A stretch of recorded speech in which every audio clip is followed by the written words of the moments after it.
नमस्कार स्टूडेंट्स, हाजिर हूं आपके सामने एक बार फिर से easy geography universal geography club की तरफ से एक नई वीडियो लेकर। उम्मीद है आपने चैनल को लाइक और सब्सक्राइब तो कर ही दिया होगा, लेकिन अगर किसी साथी ने बेल आइकन नहीं दबाया है तो वो भी बेल आइकन जरूर दबा दीजिएगा ताकि हमारी जो भी नई वीडियो अपलोड हो वो तुरंत आप तक पहुंच जाए। इससे पहले वाले वीडियो में हमने मानव भूगोल प्रकृति एवं विषय क्षेत्र का पार्ट 1 किया था, ऑब्जेक्टिव टाइप क्वेश्चन, और आज हम उन्हीं ऑब्जेक्टिव टाइप क्वेश्चंस का पार्ट 2 लेकर आपके सामने आए हैं। उम्मीद है आपको पार्ट 1 पसंद आया होगा। कमेंट बॉक्स में जरूर बताइएगा कि आपको पार्ट 1 कैसा लगा। चलते हैं पार्ट 2 की तरफ। अगर पहले वाली वीडियो आपको पसंद आई तो उसे अपने साथियों के साथ शेयर करना ना भूलें ताकि वो भी इसका फायदा उठा सके। तो चलते हैं स्टूडेंट्स पार्ट 2 की तरफ। यहां जितने भी क्वेश्चन निकलेंगे स्टूडेंट्स, उन सब में जो मुख्य बिंदु रहेगा वो रहेगा प्रौद्योगिकी और पर्यावरण निश्चयवाद। देखिए कैसे, जो सबसे पहले जो बात दी गई है, प्रौद्योगिकी किसी भी समाज के सांस्कृतिक विकास के स्तर की सूचक है। यानी हमारा ऑब्जेक्टिव टाइप क्वेश्चन क्या बन सकता है कि किसी भी समाज के सांस्कृतिक विकास को दर्शाने वाला तत्व क्या है या दर्शाने वाली मुख्य बात क्या है। तो हमारा आंसर रहेगा प्रौद्योगिकी, क्योंकि जिस क्षेत्र का सामाजिक और सांस्कृतिक विकास ज्यादा हुआ है इसका मतलब है वहां प्रौद्योगिकी का स्तर उच्च है। इसके विपरीत अगर कहीं प्रौद्योगिकी का स्तर निम्न है इसका मतलब वहां सामाजिक और सांस्कृतिक विकास कम हुआ है।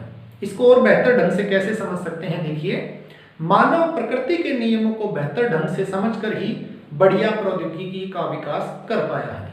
तो हमारा क्वेश्चन क्या निकलता है कि प्रौद्योगिकी का विकास करने के लिए किसे समझना सबसे ज्यादा जरूरी है। यानी ऐसी कौन सी चीज है जिसे समझे बिना मनुष्य प्रौद्योगिकी का विकास कर नहीं सकता, तो वो है प्रकृति। जब तक मनुष्य प्रकृति को नहीं समझ पाएगा तब तक वो प्रौद्योगिकी का अच्छे से विकास नहीं कर पाएगा। इसके कुछ उदाहरण यहाँ पे दिए गए हैं। सबसे जो पहला उदाहरण है नंबर 3 पर, अग्नि की खोज। मनुष्य ने प्रकृति में घर्षण और ऊष्मा आदि मानव काल से ही समझ ली और उसी को समझकर उसने अग्नि की खोज की। आगे देखिए, डीएनए और आनुवंशिकी की जो बातें थी उनको उसने समझा और उन बातों को समझ के उसने बीमारियों को रोकने के लिए अनेक प्रकार की दवाइयां बनाई। तीसरा, जो वायुयान बनाए, वायुयान बनाने के लिए उसने वायु की गति के नियमों, पंछियों के उड़ने आदि चीजों को समझा और इन चीजों को समझने के बाद ही वो उससे जुड़ी प्रौद्योगिकी का विकास कर पाया। तो ये कुछ उदाहरण हैं और हमारे यहाँ क्वेश्चन किस प्रकार से बनकर आ सकते हैं कि वायुयान बनाने में मनुष्य ने प्रकृति की कौन से नियम का प्रयोग किया या कौन से नियम को समझा, या बीमारियों की रोकथाम करने के लिए मनुष्य ने प्रकृति के कौन से नियम को समझा, या प्रकृति का कौन सा नियम बीमारियों की रोकथाम के लिए प्रौद्योगिकी विकसित करने में मनुष्य की मदद करता है। तो हमारा आंसर आएगा आनुवांशिकता और डीएनए की समझ है, उसने मनुष्य को इस काबिल बनाया कि वो बीमारियों को रोकने की प्रौद्योगिकी विकसित कर सके। आगे देखते हैं 6 नंबर पे, प्रौद्योगिकी मनुष्य पर पर्यावरण की बंदिशों को कम करती है। बहुत ही बढ़िया ऑब्जेक्टिव टाइप क्वेश्चन बन रहा है यहाँ पे कि हमने पढ़ा था पर्यावरण निश्चयवाद और संभववाद। तो ये बिल्कुल पर्यावरण निश्चयवाद को नकारते हुए कहता है कि प्रकृति की बंदिशों को कम कौन करता है, तो प्रौद्योगिकी करती है। बिल्कुल जैसे जैसे प्रौद्योगिकी का विकास हुआ वैसे वैसे मनुष्य पर्यावरण निश्चयवाद से संभववाद की तरफ बढ़ गया। तो ऐसी कौन सी चीज है जो मनुष्य को स्वतंत्र करती है, उसे संभावनाएं देती है, तो वो चीज है प्रौद्योगिकी। ये हमारा आंसर निकलता है यहाँ पे।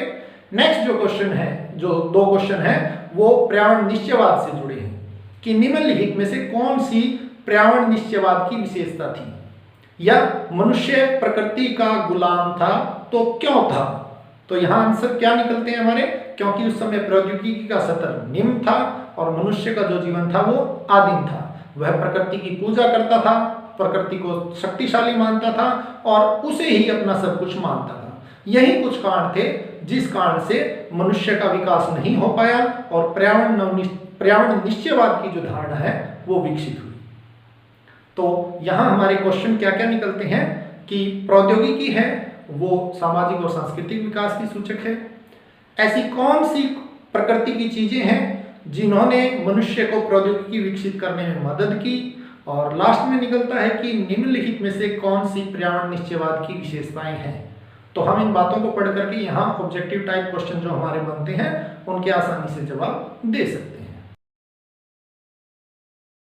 ये जो टॉपिक है स्टूडेंट्स वो मानव के प्राकृतिकरण से जुड़ा है और यहाँ 2-3 ऑब्जेक्टिव टाइप क्वेश्चन सिंपल से निकल सकते हैं, बहुत ज्यादा इंपॉर्टेंट नहीं है, लेकिन फिर भी हमने पूरे पार्ट को रिव्यू किया है तो यहाँ से भी हमने कुछ क्वेश्चन डाले हैं, देखते हैं। सबसे पहले पेंडा वन। तो पेंडा क्या है, इस प्रकार से क्वेश्चन सामान्य से कई बार निकाल के दे देते हैं। तो पेंडा वनों का एक प्रकार है। उससे आगे है स्थानांतरित कृषि या इसे आदिम कृषि भी कहते हैं। तो कुछ विशेषताएं आपको ऑप्शंस में दी जा सकती है और पूछा जा सकता है कि ये किस प्रकार की कृषि है, या ऊपर आपको विशेषताएं दी जा सकती है और नीचे कृषि का प्रकार दिया जा सकता है कि जंगलों को जलाकर जो कृषि की जाती थी, स्थान बदल बदल कर जो कृषि की जाती थी, पुराने आदिम औजारों से जो कृषि की जाती थी वो कौन सी कृषि थी। तो हमारा आंसर रहेगा आदिम कृषि या स्थानांतरित कृषि। एक क्वेश्चन यहाँ और निकल सकता है, 3 नंबर पे दिया है गजहरा और कुचला क्या चीजें हैं। तो हमारा आंसर रहेगा कि ये विशेष प्रकार के पौधे हैं जो वनों में पाए जाते हैं। और एक क्वेश्चन यहाँ और निकलता है कि आदिम काल में जनजातीय जो मेले लगते थे उनमें लेन देन किस प्रकार से होता था। तो वहां वस्तु विनिमय प्रणाली का प्रयोग होता था, यानी खरीदने वाला और बेचने वाला आपस में दोनों ही वस्तुएं आदान प्रदान करते थे, क्योंकि उस समय मुद्रा का प्रचलन नहीं था। तो ये यहाँ हमारे ऑब्जेक्टिव टाइप क्वेश्चन निकलते हैं। यहाँ हमारा ऑब्जेक्टिव टाइप क्वेश्चन क्या निकल सकता है, भौतिक पर्यावरण माता प्रकृति का रूप धारण कर लेता है। यानी आपको एग्जाम में एग्जामिनर इस तरीके से पूछ सकता है कि माता प्रकृति जो शब्द है या माता प्रकृति है, प्रकृति को माता के रूप में दर्शाया गया, ये किस अवधारणा से संबंधित है। तो हमारा आंसर रहेगा पर्यावरण निश्चयवाद। इससे आगे एक विशेष शब्द दिया गया है सक्षम प्रौद्योगिकी, यानी सक्षम प्रौद्योगिकी किन किन चीजों में मददगार साबित हुई और इसके बिना क्या स्थिति मनुष्य की थी। तो सामाजिक और सांस्कृतिक विकास करने में सक्षम प्रौद्योगिकी बहुत ही मददगार थी। इसके अलावा अभाव की अवस्था से स्वतंत्रता की अवस्था, यानी पर्यावरण निश्चयवाद से संभववाद की तरफ आगे बढ़ने में भी प्रौद्योगिकी ने हमारी मदद की। और तीसरी, मानवीय क्रियाकलाप बहुत से थे जिन्होंने अनेक भूदृश्यों की रचनाएं की। तो ये सभी घटनाएं किसकी वजह से हो पाई, प्रौद्योगिकी की वजह से हो सकी। यहाँ क्वेश्चन क्या बन सकता है कि मनुष्य को आदिम से आधुनिक बनाने में योगदान किसका था। तो अन्वेषणों का, खोजों का, प्रौद्योगिकी का, इस प्रकार से अगर हमारे ऑप्शन आते हैं तो उनमें हमारा सबसे सटीक जो उत्तर रहेगा वो रहेगा प्रौद्योगिकी। और मानवीय जो क्रियाओं के बारे में कहा गया है कि पहले मनुष्य प्रकृति का गुलाम था और फिर उसने बहुत से परिवर्तन कर दिए। तो आपको कोई भी उदाहरण दिया जा सकता है और पूछा जा सकता है कि ये किस विचारधारा से संबंधित है। जैसे इसमें आप देखेंगे कि मैदानों में फलों के उद्यान लगा दिए उसने, कुछ भूमियों पर बड़े बड़े स्वास्थ्य और विश्राम स्थल बना दिए मनुष्य ने, अंतरिक्ष में उपग्रह भेज दिए। तो ये किस प्रकार की अवधारणा को दर्शाता है। तो हम कहेंगे कि ये संभववाद की अवधारणा को दर्शाता है, क्योंकि इससे पहले प्रौद्योगिकी नहीं थी तो मनुष्य इतना काबिल नहीं था। जैसे जैसे प्रौद्योगिकी विकसित हुई तो मनुष्य है वो आगे बढ़ता गया और इस तरीके से उसने भूदृश्यों में बदलाव कर दिए। और अंत में यहाँ एक क्वेश्चन निकलता है संभववाद से जुड़ा कि प्रकृति का मानवीकरण किया गया, ये कौन सी विचारधारा थी। तो ये विचारधारा थी संभववाद। या आपसे पूछा जा सकता है कि प्रकृति अवसर प्रदान करती है और मनुष्य उन अवसरों का उपयोग करता है, ये किस विचारधारा से जुड़ा है। तो इसका भी हम आंसर कह सकते हैं संभववाद। या इसी प्रश्न को घुमाकर दे सकता है कि संभववाद का संबंध किससे है, और नीचे आपको कहा जा सकता है कि प्रकृति है वो अनेक अवसर देती है और मनुष्य उनका उपयोग करता है। तो अगर ऐसा दिया जाता है तो हम उस ऑप्शन को सिलेक्ट करेंगे तो 100% हमारे जो मार्क्स हैं वो पूरे पूरे हमें मिले। यहाँ हमारे जितने भी क्वेश्चन हैं वो हमारी एक अवधारणा पर्यावरण नव निश्चयवाद या रुको और जाओ निश्चयवाद से जुड़े हुए हैं। सबसे पहले है कि इस अवधारणा के जन्मदाता कौन थे। तो ऑस्ट्रेलिया के विद्वान थे ग्रिफिथ टेलर। दूसरा, इसी अवधारणा के 2 नाम थे अलग अलग। पहला नाम पर्यावरण नव निश्चयवाद, दूसरा इसका नाम था रुको और जाओ निश्चयवाद। तो ये भी क्वेश्चन पूछा जा सकता है कि इस अवधारणा को दूसरे किस नाम से जाना जाता है। दूसरा, आपको क्वेश्चन इस प्रकार से भी दिया जा सकता है कि पर्यावरण निश्चयवाद और संभववाद के मध्य की जो अवधारणा थी वो कौन सी थी। तो इसका भी आंसर यही रहेगा कि पर्यावरण निश्चयवाद और संभववाद के मध्य की जो अवधारणा थी उसे पर्यावरण नव निश्चयवाद या रुको और जाओ निश्चयवाद कहा जाता है। इसी में आगे क्वेश्चन निकल के आता है कि ग्रिफिथ टेलर ने चौराहे पर जो लाल बत्ती, पीली बत्ती और हरी बत्ती होती है उसको इसमें एक सिंबल के तौर पे प्रयोग किया था। तो आपसे पूछा जा सकता है कि लाल बत्ती का यहाँ क्या अर्थ था।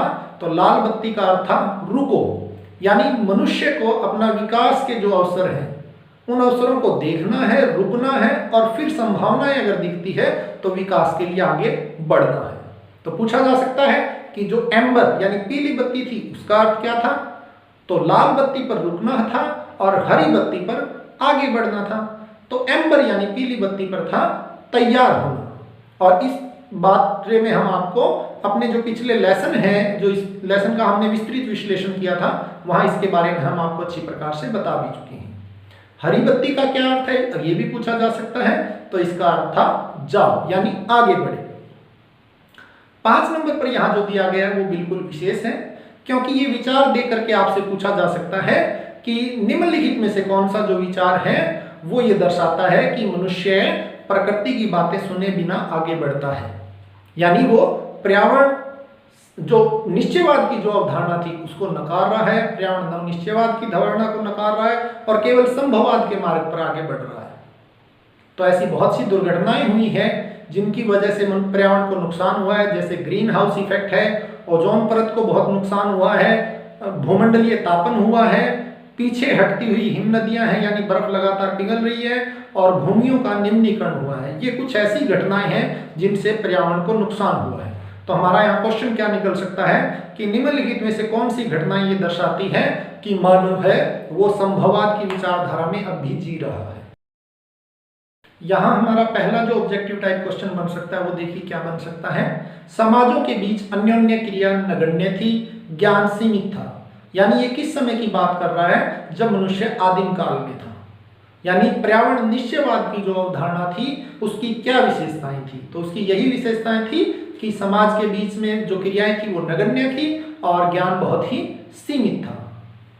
अन्वेषक अपनी यात्राओं के द्वारा सूचनाओं का प्रसार करते थे, नौचालन की कुशलताएं भी विकसित नहीं हुई थी। तो ये घटनाएं कब की है, 15वीं शताब्दी से पहले की। यानी वो समय जब पर्यावरण निश्चयवाद की अवधारणा बड़े जोर शोर से चल रही थी, उसी समय की ये सारी बातें हैं। तो ये सब की सब पर्यावरण निश्चयवाद की विशेषताओं में शामिल है। 4 नंबर पे यहाँ विशेष बात है, 15वीं शताब्दी के अंत में यूरोप में अन्वेषणों के प्रयास हुए। तो क्वेश्चन सीधा है बिल्कुल कि यूरोप में जो अन्वेषण और खोजों पर बल है वो किस समय दिया गया। तो हमारा आंसर रहेगा 15वीं शताब्दी के अंत में। 5वां जो यहाँ क्वेश्चन निकल के आ रहा है, मिथक और रहस्य खुलने शुरू हो गए और उपनिवेश युग है उसमें अन्वेषणों को बढ़ावा मिला। तो यहाँ भी सिंपल सा क्वेश्चन निकल के आता है कि किस समय में जो मिथक थे, जो रहस्य थे वो खुलने शुरू हुए या किस समय में खोजों की शुरुआत हुई। तो वो समय था 15वीं शताब्दी का अंत। या आप यहाँ एक बात और कह सकते हैं कि उपनिवेश युग की शुरुआत कब हुई, तो उसका भी हमारा आंसर निकलेगा 15वीं शताब्दी में। तो ये यहाँ पर कुछ इस प्रकार के ऑब्जेक्टिव टाइप क्वेश्चन निकल सकते हैं। यहाँ जितने भी क्वेश्चन आंसर रहेंगे ऑब्जेक्टिव टाइप वो 1970 के दशक में आई जो 3 विचारधाराएं थी उनके बारे में रहेंगे। जैसे कि पहला जो हमारा ऑब्जेक्टिव टाइप क्वेश्चन निकल सकता है कि कल्याणपरक या मानवतावादी विचारधारा की क्या विशेषताएं थी। तो इसकी विशेषताओं में था सामाजिक कल्याण, स्वास्थ्य, शिक्षा और आवास की सुविधाएं। या आपको ये कह सकता है कि सामाजिक कल्याण है वो किस विचारधारा से संबंध रखता है। तो हमारा आंसर रहेगा कल्याणपरक या मानवतावादी विचारधारा। दूसरी जो विचारधारा थी उससे जुड़े क्वेश्चन भी बन सकते हैं कि रेडिकल विचारधारा का संबंध किससे था। तो उसका संबंध था कार्ल मार्क्स के विचारों से। या फिर आ सकता है कि निर्धनता है, सामाजिक असमानता है, इनकी जड़ किसे माना गया। तो इनकी जड़ माना गया था पूंजीवाद को। और ये सारी की सारी जो विशेषताएं थी वो रेडिकलवाद या आमूलवाद की थी। जो तीसरी विचारधारा थी उससे जुड़ा ऑब्जेक्टिव टाइप क्वेश्चन भी निकल सकते हैं कि व्यवहारवादी विचारधारा का संबंध किससे था। तो व्यवहारवादी विचारधारा का संबंध डायरेक्ट जो एक्सपीरियंस, प्रत्यक्ष जो अनुभव थे उन पर था, और इसमें मानवीय जातियां, प्रजातियां और धर्म आदि के बोध पर ज्यादा जोर दिया गया था। तो इन क्वेश्चंस को किसी प्रकार से दिया जा सकता है, बिल्कुल हड़बड़ाने की जरूरत नहीं है। अगर आप ध्यान से इस वीडियो को सुनेंगे, समझेंगे, तो आसानी से आप इन क्वेश्चंस के आंसर दे सकते हैं। स्टूडेंट्स, आपको हमारी ये वीडियो कैसी लगी, इस वीडियो के कमेंट बॉक्स में कमेंट करके जरूर बताइएगा। इस वीडियो का पार्ट 3 जल्द ही चैनल पर अपलोड कर दिया जाएगा। तब तक जुड़े रहिए हमारे channel easy geography universal geography club के साथ। Thank you very much for watching our channel. Stay home, stay safe.